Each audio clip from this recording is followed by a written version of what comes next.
Not just anyone is capable of taking 4 people's lives with a knife, and that's a fact.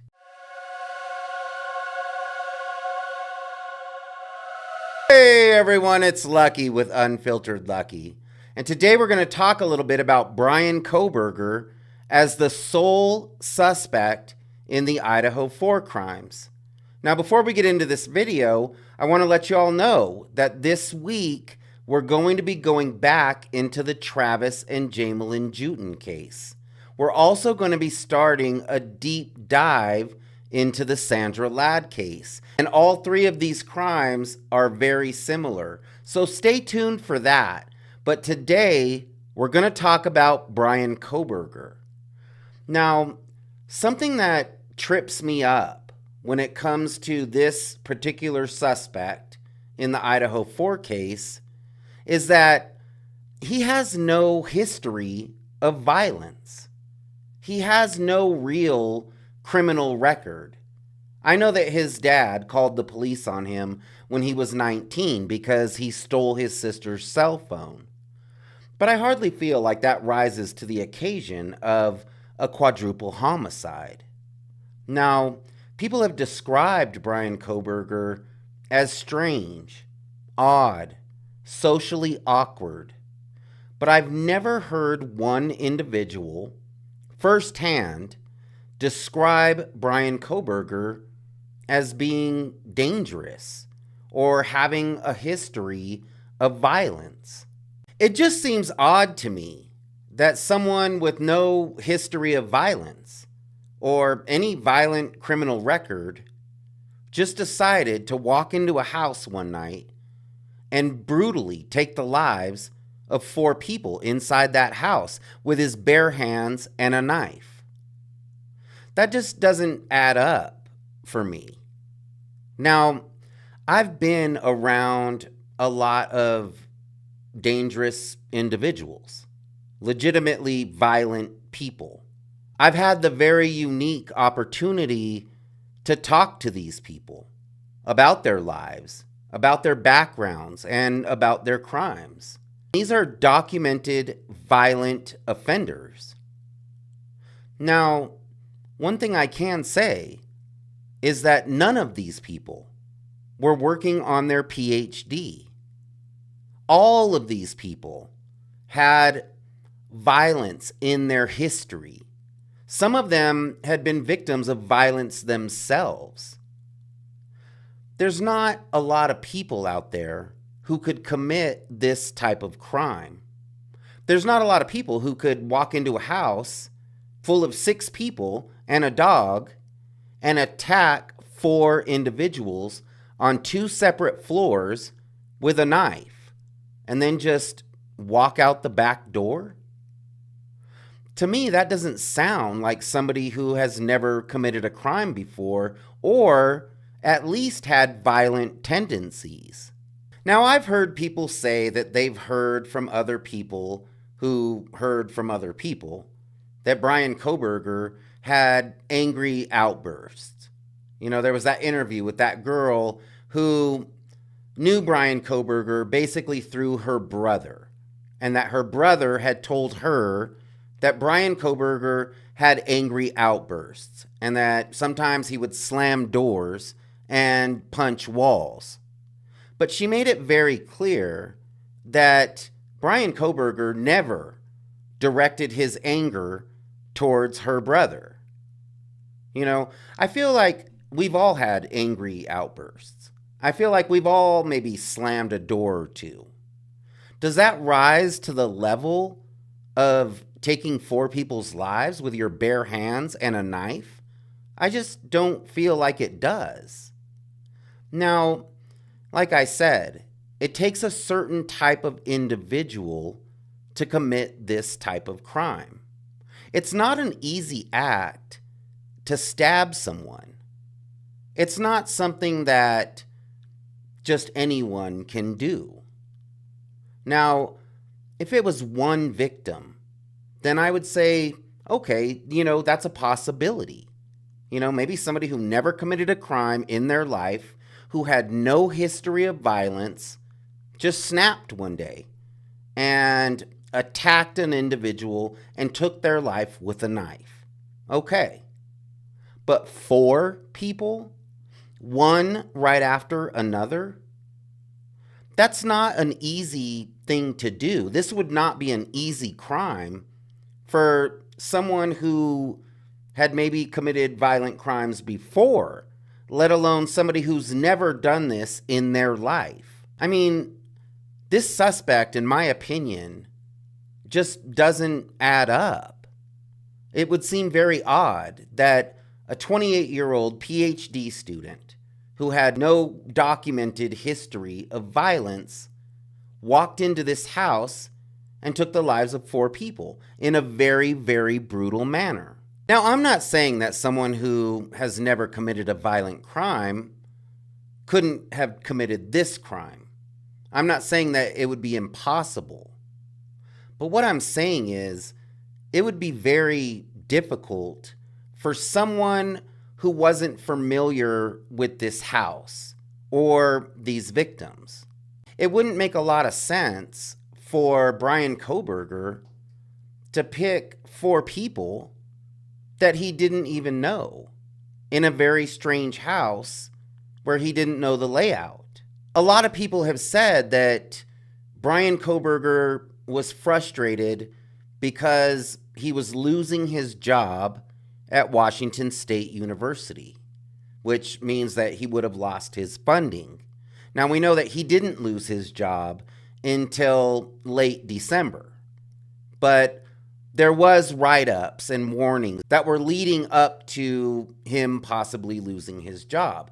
And a lot of people have said that out of frustration and everything he had going on in his life, that could have created a situation where he walked into a house and took the lives of 4 people that weren't even involved with him possibly losing his job. I mean, if he was going to go after somebody, why not go after the people at Washington State University who were about to cost you your job? Why go after 4 strangers? Does that even make sense? Now, something else that a lot of people have said is that Bryan Kohberger had some mental issues, some psychological issues going on that could have caused him to maybe go over the edge. A lot of people have said that, maybe Bryan Kohberger was on substances. It's a possibility.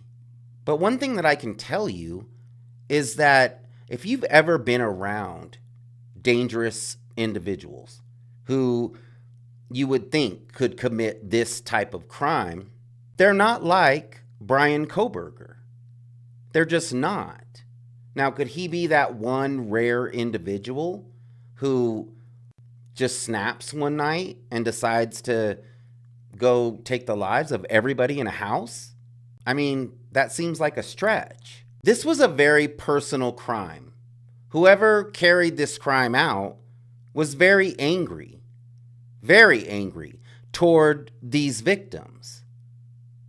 So it is possible maybe that Bryan Kohberger got angry for some reason at some of these roommates and decided to take all their lives. I mean, when you think about this, when you really think about this, and you're thinking about it in real life, in reality, this isn't a movie. This isn't something where this suspect was just effortlessly moving from room to room, taking people's lives and going from one victim to the next and just kind of moving forward until he eventually moves out the back door. That's not what this is. When 4 people's lives get taken with a knife, it's brutal. It's raw. It's not a movie. It's gritty and grimy. It's not what people think when they think of movies that they watch. Anytime someone is stabbed or anytime someone is attacked with a knife or any sharp-edged object, it's very grimy. It's real life. It's a very, very brutal situation. So if we're talking about Bryan Kohberger committing his very first very violent act, then we're talking about Bryan Kohberger breaking into this house, or we'll say walking into this house, because apparently there was no sign of anyone breaking in. So Bryan Kohberger walks in this house with a knife and goes from one victim to the next, like ducks in a row. Basically goes in and takes Maddie's life with a knife. Now, at this point, this suspect, as well as this weapon, are both going to be covered in body fluid. Then moves on to the next victim. No compassion for the first victim. Moves on to the next victim. Attacks them with a knife. Not only stabs them, but also uses his bare hands. You know, we have to remember, this individual had to be right up next to his victims. He had to be touching his victims. These crimes were carried out with a complete lack of compassion. Now, Bryan Kohberger would have been almost 10 years older than these victims. So, in my opinion, that's a big deal. This 28-year-old would have been attacking 4 young adults in their 21. To me, that's a big deal. When you get older, like I am, 8 years doesn't seem like a long time. An 8-year age gap doesn't seem like a long time. But when you're talking about 20-year-olds and 21-year-olds, 28 seems a lot older. An 8-year age gap when you're 20 years old is a lot. So basically, Bryan Kohberger takes the lives of these 2 victims and then just casually strolls downstairs, because at this point, apparently Bethany and Dylan still haven't heard anything. Let me tell you something. Unless you've ever heard someone get stabbed, it's a sound that you cannot mistake. It's a sound. I have a hard time believing that this suspect went in, took the lives of 4 people with a knife, and did it silently. Did it where nobody heard what was going on. In my opinion, Dylan, Bethany, Ethan, and Xana heard what was going on the 3rd level. Just my opinion.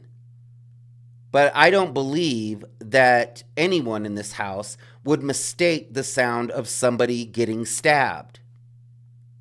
So then this suspect walks downstairs. Nobody's down there to meet him. Nobody's calling the cops. And then walks right across the house over to Xana's room and begins to attack Ethan and Xana. No compassion at all for what happened on the 3rd level. This suspect's not freaking out. This suspect, he could have easily gotten out of the house after he was on the 3rd level. All he had to do was walk to the left and walk right out that back sliding glass door. But he doesn't do that. He walks across the house and attacks 2 more victims. Someone with no history of violence. How does that happen? How is Bryan Kohberger, if he's the one who committed these crimes, how is he not shook at this point? Because I can tell you right now, even some of the most hardened criminals would be shook at this point. But this suspect is not. This suspect is looking for more victims. And then after he takes Ethan and Xana's life, he just casually exits out the back door, walks right past Dylan's bedroom door, and just walks out of the house. Does that sound like somebody who's never committed a violent crime or has no history of violence? That's why I have a hard time making sense of things when it comes to this suspect. If Bryan Kohberger had a violent history, or he was known for getting in a lot of fights, or he was known for being physically confrontational with people, then that would make a little more sense. But from what I've read and from what I've heard, I've never heard anyone describe Bryan Kohberger as being dangerous or somebody who was in a lot of fights, in a lot of altercations. These things just don't add up for me. Something else that doesn't add up for me when it comes to this particular suspect is that it sounds, they describe it as though he's moving around this house rather easily. He's not running into anybody in the hallway. He's not running into anybody in one of the rooms as he's walking around this entire house. Now, in my opinion, and this is just my opinion, that's a good indication that these roommates knew whoever committed this crime. It's a lot more difficult for someone who's a complete stranger, who doesn't know anybody in this house. It's going to be a lot more difficult for this person to get around this house. Because if they run into anybody, obviously these people are not going to recognize this individual and know that there's a stranger in their house. Now, if they know this individual, they're going to be able to move around a little more freely. Is it a possibility that someone from inside this house or someone who knew these roommates was carrying out these crimes? I think it's definitely a possibility. Now, I'm sure that a lot of you think that I'm defending Bryan Kohberger, and I'm really not. I'm trying to look at this realistically. It may surprise a lot of you because I do tend to believe that I haven't seen enough evidence. I haven't seen any evidence that would connect Bryan Kohberger to these crimes. I'm not saying it's not out there. I'm just saying we haven't seen it. You know, something solid, something that's not debatable, something that we can see and touch.